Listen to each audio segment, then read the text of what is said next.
Setiap pohon ada berduri, tumbuh bersama pohon meranti.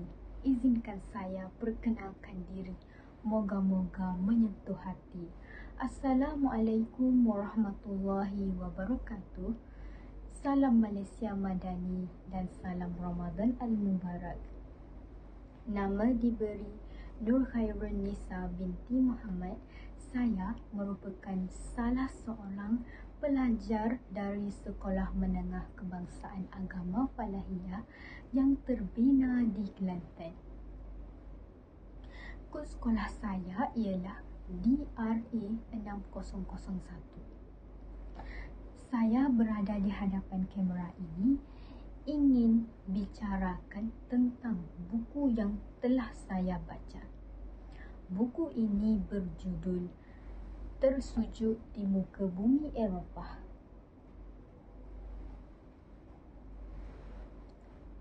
Buku ini merupakan hasil karya dari seorang wanita yang bernama Sabatini Zhu.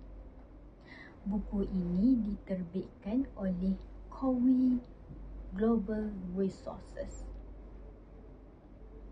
Buku ini mempunyai 143 halaman bercetak dan 16 bab. Saya dapat buku ini melalui pinjaman di perpustakaan sekolah saya.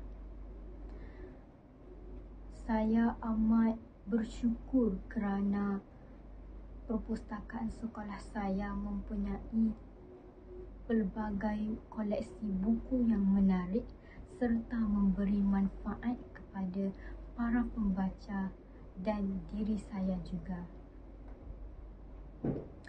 Kalian mesti ingin tahu berapa harga buku ini. Buku ini hanya RM25 di Semenanjung Malaysia, manakala RM28 untuk Sabah dan Sarawak. Buku ini mengisahkan tentang seorang penulis ini sendiri, iaitu Sabatini Zhu. Beliau merupakan seorang nikabis, seorang usahawan, pelajar dan isteri. Beliau menceritakan pelbagai cabaran yang dihadapi serta tanggungjawab seorang wanita dalam menghadapi pelbagai cabaran atau segala takdir yang datang. Beliau ingin mengejar impiannya yang tertangguh, iaitu melanjutkan pengajiannya di universiti terkemuka di dunia. Saya berasa amat teruja kerana beliau menceritakan tentang tanggungjawab seorang wanita muslimah dalam menghadapi pelbagai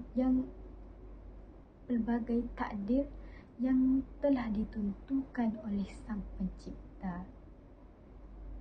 Hikmah daripada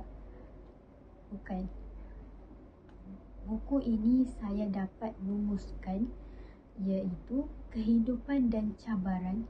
Ia menggambarkan bagaimana tokoh utama dalam buku ini berhadapan dengan pelbagai cabaran dalam kehidupan, baik dari segi peribadi, budaya dan spiritual, yang mengajarnya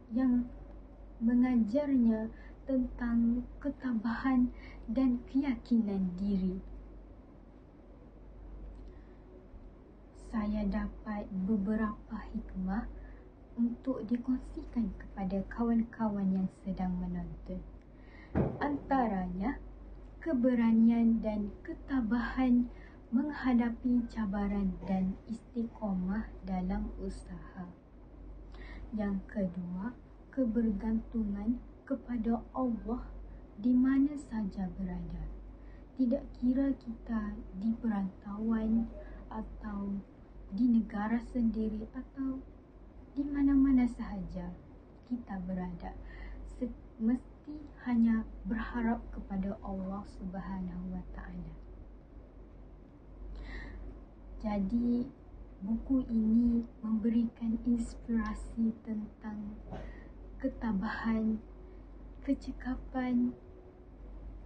kecekalan dan keimanan dalam menghadapi cabaran hidup di perantauan